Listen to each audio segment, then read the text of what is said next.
Welcome to Enjoy the Journey podcast, where we interview expert entrepreneurs and thought leaders to help guide you in pursuit of financial freedom.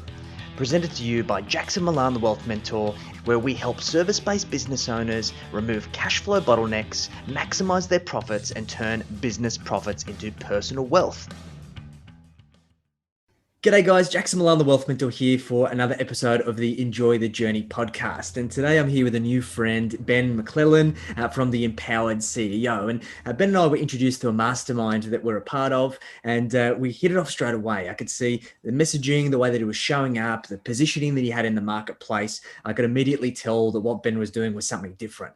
So I hit him up to jump on the podcast and have a conversation to explore his journey of where it's got him to this position and ultimately how he's trying to impact the world. So Ben, thanks for joining us, mate. How's things?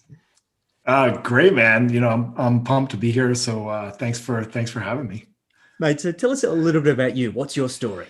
I started my entrepreneurial journey really in my late 20s. So in my early 20s to late 20s, I was a musician and I'm a drummer and played drums, taught drums, played gigs, made enough to get by. But in my late 20s, I just realized this isn't going to be the thing for the rest of my life. Like I love drums, but trying to make a living doing it just wasn't going to cut it. So I shifted gears into fitness because I loved fitness. I was very active my whole life, played high school sports, all of that, and became a personal trainer. Then started getting into yoga, meditation, and started teaching yoga. So, to kind of fast forward, I ended up opening my own brick and mortar studio after a couple of years. So I was personal training clients, but I was also teaching yoga classes. Did that for about 6.5 years. It didn't kill it, but was, had a successful business, small team, but it was really dependent on me. Ended up selling that and then moving into the online space. Started a Facebook ads agency, kept it pretty small. I think I hit probably 10K a month. And that was a big month for me, and did that for a while. But then I ended up enrolling in a program called Client Kit, Traffic and Funnels flagship program.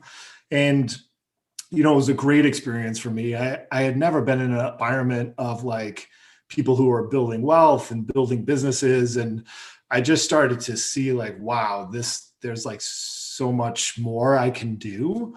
But it also got me clear that me being in Facebook Ads Manager was not the best and highest use of my gifts.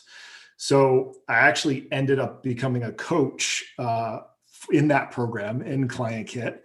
Started part-time and then kind of phased out of my ads agency and became a full-time coach there, then eventually became the client success director there. I was there for 2 years, saw over 1,000 clients go through that program, just interacted with a ton of people, built a great network, and then ended up leaving and starting my own thing just about a year ago. And so, I started working with people one-to-one.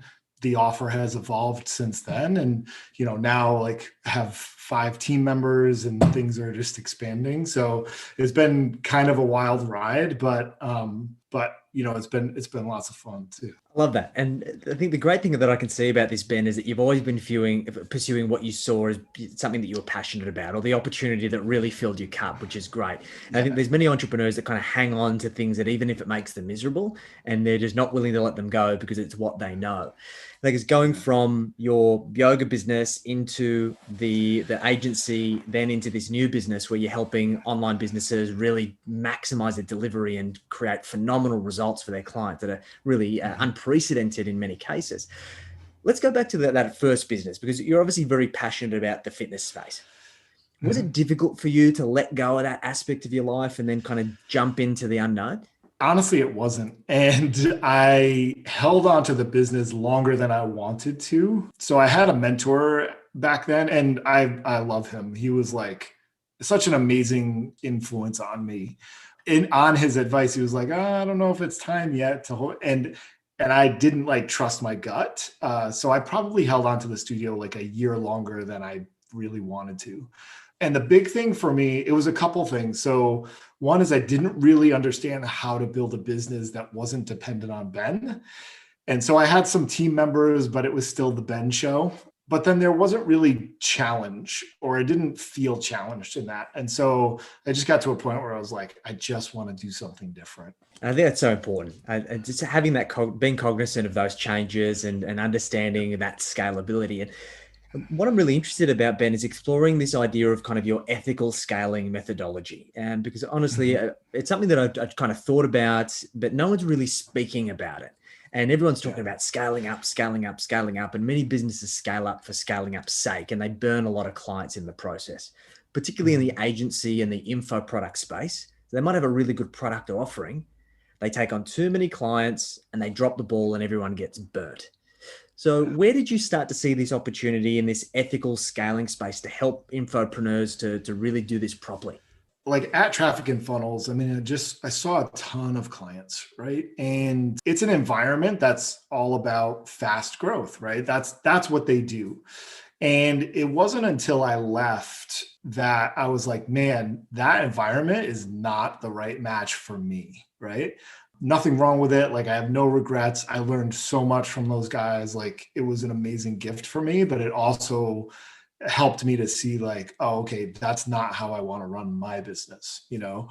And so it's really, honestly, it's just been over the last, I would say like 4 or 5 months that I got really clear around like, you know, the problems that I was seeing and this misalignment, I think, for a lot of people, you know, coaches in our space, leaders in our space of like, oh, well, I'm doing this and I'm growing it fast and I'm growing it big because that person's doing it, you know, versus having the guidance of a mentor to say like, well, what do you want, Jackson? You know, and having someone take the time to really understand what the business owner wants to do versus like, oh no, you got to hit 100K months because that's freedom, you know? So now we're at a place as a business where we're really passionate about helping high integrity business owners who, you know, care about their program and their clients more so than just like, hey, let's make another sale.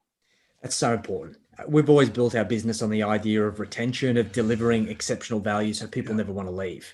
And we're really proud of the fact that we've got an attrition rate of less than 2%, because we invest in those long-term business partnerships. Where do you feel is that trap that people fall into where they lose sight of why they really got into business? Because these are service businesses. Like we're there to serve, we're there to deliver value. Where did they lose sight of that, do you think, Ben? I can just give my perspective, which may just be a small corner of the coaching industry. But, you know, what I've experienced is this message of like, you've got to like stockpile cash and you've got to do it as fast as possible so you can basically like build a moat around your castle. And yes, it's true, right? Like, I mean, you're the wealth guy. So it's like, you understand that cash flow is important, having cash reserves is important, but I think that there's such a rush to do that we forget about operating in the service of the client, and it puts us into like a churn and burn mode, and we don't even realize it, right? So your business might be growing, but if it's growing too fast and you're not really investing in resources to make sure your clients are getting results, you're just leaving a wake of destruction, you know? So I honestly, I don't think the majority of our industry is like just trying to steal people's money. I think they don't necessarily know how to deliver amazing client experiences. And 2, they get so focused on the acquisition of cash that they kind of lose sight of what really is important. 100%. And this is kind of aligns. I think this is why we get along, mate, is that I believe in creating a lifestyle business for ourselves and also for our clients. And I know you prescribe to this idea of as well, because you got a young family, you live on a beautiful property, you got sheep, you got all of these great things. Yeah. And I think there's many business owners that subscribe to this idea of success of scaling this crazy big business. But is that really what's important? Is that what fills your cup? Yeah. So how have you consciously manufactured having that freedom in your business, and how do you promote that with your clients as well? Yeah. So, again, it was like a year ago when I was like, all right, I'm going to launch this thing. And, I was fortunate to have that network after coming out of TF. So people kind of knew my name, if you will. And so when I hung my shingle, I had several people raise their hand, and I was just starting one-to-one clients. I was like, all right, I'm going to work with a dozen people. I was able to fill those spots pretty quickly. And so like, from a cash standpoint, it was just me. It was comfortable. I put people on 6-month engagements. So I didn't go into this like, all right, now I got to keep acquiring clients. It was just like, let me serve these 12 people that have raised their hand, right? Even prior to that, when I was like talking with my wife around setting up the business and what was it going to look like and what was my schedule going to be, she was like, why don't you take Wednesdays off? And I was like, why don't I take Wednesdays off, and work Monday, Tuesday, Thursday, Friday? And when I mapped out, for me, for some people, serving 12 clients feels overwhelming. I've had that conversation, but when you go from overseeing like 250 active clients to overseeing 12, it feels like a vacation, So I just set that schedule, and I was like, I'm not working Wednesdays. And if I want to grow the business beyond what it is in this iteration, I have to figure out how to do it working 4 days a week. I really love that. I'm a big believer in Parkinson's law, that as human beings, we use the means that we have available. And just because we were once in a day job that we had to work 5 days a week, or just because we've seen other business owners work 80 hours a week, 7 days, doesn't necessarily mean we need to prescribe to that same belief. I've proven it before, is that you limit the time, like you limit any resource, and you make use of that resource. So I really love that. And there's a really stark contrast, particularly as these kind of coaching and consulting businesses grow and scale, where they kind of drop the ball on delivery. Things turn into an absolute mess, and they no longer have a finger on the pulse of where their clients are, where they're at in the process, and then no one wins. Everyone gets burnt. And I know this is a fundamental part of what you do with your clients. So Ben, what makes a phenomenal client success system? We've kind of narrowed it down to 6 areas that we see. So we call it the optimized client journey, right? And the first part is really that onboarding process. And it's a continuation of the experience for the client, but it's really that point where you want to combat buyer's remorse. Right. So doing things like a personalized welcome video, text message, or whatever platform you're going to use, but just making it so mind-blowingly smooth, and also showing them how much you care as a team is essential in that onboarding process. So you want it to be smooth. You want them to be clear at really every step of the way in the journey. Clarity. I think that trumps everything in a program. But onboarding, then we talk about, support. What is the support setup? And, I love group coaching because you get to learn from each other, and there's a great community in that. But at the same time, I think many programs have gone so far to group coaching is the answer, and there's no one-to-one touch, and people start falling through the cracks, and they don't have an action plan, and they aren't clear on what they're supposed to be doing, and they get lost. So the support system structure is really, really, really important. And when I say one-to-one, it doesn't mean being on 100 one-to-one calls with one client. It's not that at all. And, we could talk more about leveraged one-to-one, but support, then we have tracking, like knowing not only where your clients are in the pipeline, like if they're in week 8 or 10 or whatever, but what are the precise activities that they're doing day to day? And how do we have eyes on that as a team? Another one is gifting, right? You want to talk about taking an online experience and making it more real. Physical gifts are an amazing way to do that. Then we have community, right? You get what community is, but really facilitating a strong community where the members are engaged, sharing with each other, supporting each other. That's huge. And then the trainings themselves. So the training portal. And just a quick note on that. It's like, we usually teach too much in our training portals. We want to give clients so much value, but usually it's like, what's the least we can put in there that's going to get them the best results? So if you hit each of those areas and you do a really good job with it, it's likely that your people are going to want to stick around for a long time. That just brings back flashbacks, Ben. I remember I signed up to one of my first significant investments to an online program, and it was all DIY with a Facebook group, thousands of people in it. And all of the trainings were 90 minutes, heavy. There was a workbook that was this thick. And when you dropped it, it made a thud. And it was just so overwhelming. And it just, there's certain individuals who are highly analytical and would really just love that. But me as somebody who's I just want the top level, give me the minimum amount of info I need to go away and just do what I need to do. It just didn't work for me. And I guess this is a big challenge that we have when we want to create impact and we want to scale ethically. We want to help as many people as we possibly can. But we can't obviously have a custom solution for every single person who walks in the door. Right. So how do we make sure that we've got something that is dynamic, that allows us to appeal to as many types of individuals and their learning styles as possible? I think it's a great point. And, we're running a program right now. We just launched it last week to basically continue to prove what we've been doing for other businesses. Right. And so when you talk about customization, everyone needs marketing, right? Everyone needs a sales system. Everyone needs a fulfillment system. And so what we're doing right now, and it's very early on, but I'm excited to report the results down the track a bit. What we're doing is basically looking at, all right, what do you have set up right now for your marketing? And what can we do that's super simple to optimize that? Right. And so there's fundamentals like offer and messaging and all of those things that we have to have in place. But there's only so many ways to market, right? And for these guys, we're working with people who aren't ready for paid traffic yet. So it's organic marketing. So I think if you can have some general buckets that allow you and the coaching team, obviously they have to be skilled coaches, allow you guys to customize it enough, it actually works really well, and you can scale it. In our system, one coach could easily oversee 30 to 40 clients and take great care of those clients.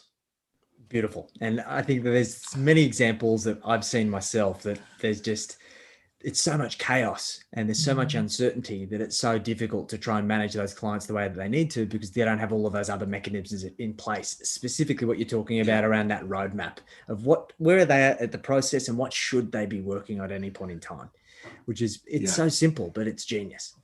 So looking forwards in 2021, I know 2020 was a weird year. Maybe this is going to be a weird year too, but with all of your experience, Ben, and the work that you've done with all of these great businesses, what do you feel are the biggest opportunities for service-based business owners and infopreneurs in 2021 and beyond?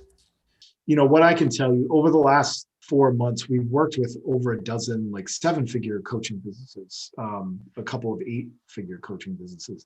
And, what we see pretty quickly is when they start to implement some of these things that I talked about, in the optimized journey and, maybe tweaking what we call internal marketing. So basically starting to show clients, hey, this is the path to working with us. Not just the next 90 days, but if you want to work with us for the next 12 months or beyond, this is what that looks like. And most businesses do a really bad job of that. I'll use the black belt terminology, but martial arts, you go in, you get a white belt, but from day one, exactly what it takes to get to that black belt, right? And so the businesses that do that are also going to retain more clients, right? Because it's just clear. It's oh, that's the path. I want to be there. So I think it's both of those. It's doubling down on how much care are we taking of our clients. We didn't talk about enrollment, but even looking at, are we enrolling the right people? That's a big one too. And then are we creating this long-term path for them and educating them about it? So important. I love that. I really love that analogy, mate, because I think unless people have that North Star, that next milestone that they're chasing, the foot comes off the gas, they lose interest, they lose momentum, and then they start to question what they're doing and why are they involved. And that's no good for anyone. Yeah, 100%. And it's like it's a lot easier to keep a client than to try and acquire a new one. And the other thing that happens when you take even better care of your existing clients is you start to get more referrals. So it's like retention increases, you get more referrals, and then there's less and less burden on your front end marketing. So And another question on that point, Ben, that I think many of these kind of education, coaching based businesses have like a front end program and then they've got a back end upsell or the next thing. And I know that many businesses have a lot of trouble with how do they position this to make it seamless.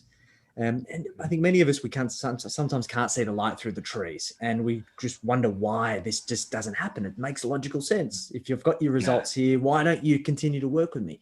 What are the biggest mistakes you feel that coaching businesses make in that respect? Yep. So there's a few. One is indoctrination, right? So I've seen it time and time and time again where someone will come into a program, they'll get amazing results, and then they're like, okay, I'm good, I'm out of here. Right. And it leaves the business owner like, wait a minute, what the hell? We just got you from here to here. Like, what are you doing? But that client wasn't bought into the vision and the mission. And it starts in the onboarding process. So you've got to do a great job of getting that buy-in, but then it's also this continuous relationship nurturing, right? So that's a key piece. The other one I see is it's like, building the boat that nobody wants to ride on. And that's an issue. So we call it phase 2 avatar. Like once your client comes through that front end program, your best or ideal client, they're going to have certain challenges, right? You've got to build the next boat to match those phase 2 challenges. And oftentimes owners don't do that. They're just like, oh, this live events would be cool. And like they get a weekly call with me and that. So like all the positioning and the offer is just broken. So that's the other big one that we see.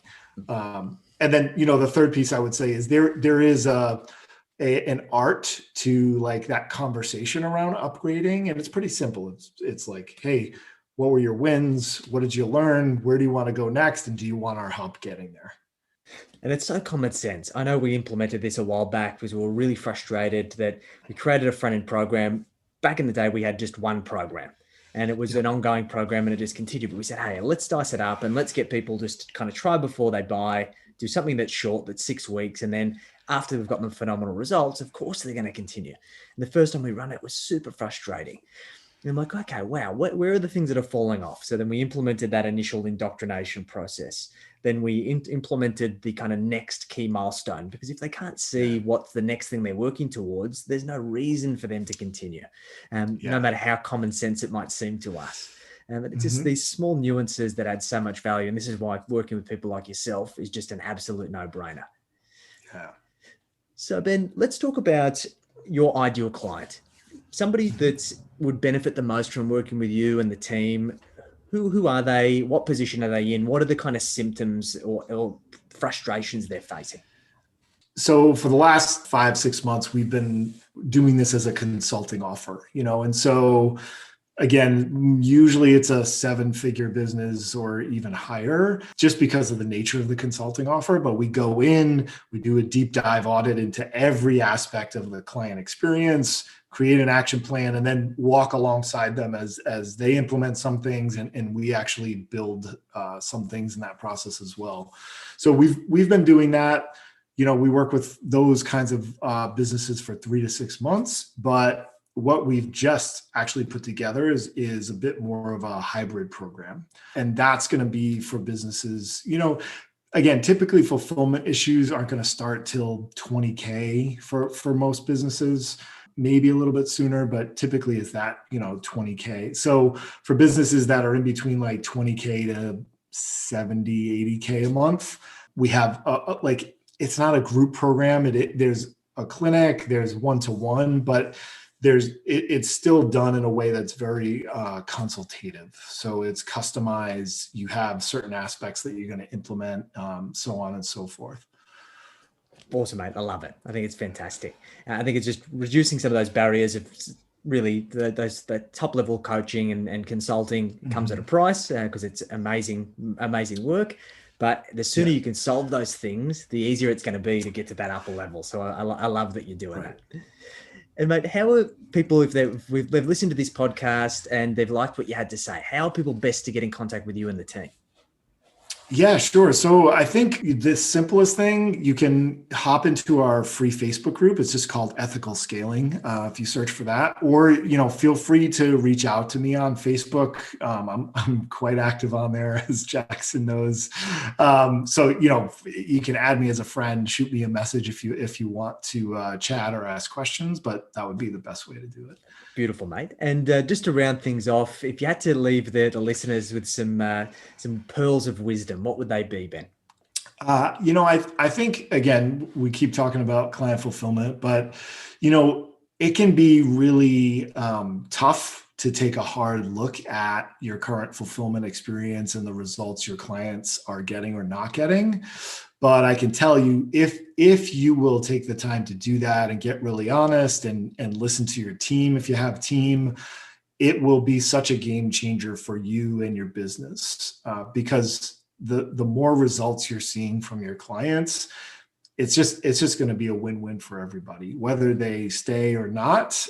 You're going to sleep better. Your team's going to be happier. You're going to get more referrals, and you will retain more clients than you are now. Great advice, mate. I really appreciate everything that you've shared. You've been super generous with your time.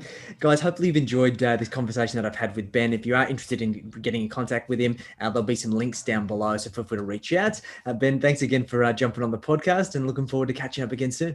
Thanks, man. Sounds good. Take care, mate.